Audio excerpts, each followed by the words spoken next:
Just to update with the AC blower, it blows well, but I only got 3 and 4. So I replaced the AC blower resistor, which are 3 7mm bolts.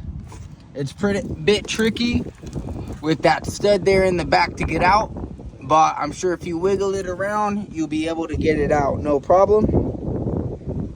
This is the old one right here, really nice and rusty. I was not receiving 1 and 2 levels of the air control.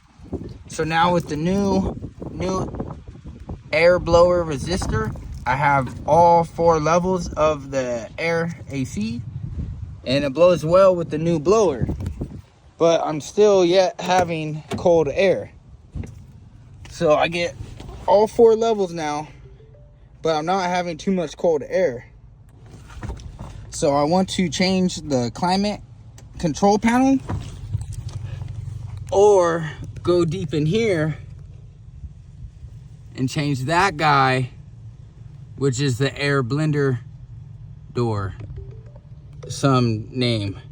So we'll give you an update if I change the panel and that helps out, or if I'm gonna have to dig deep in and get that changed out to finally get AC. I have air blowing now with the new blower, and I have all levels for the resistor, just it's not cold yet.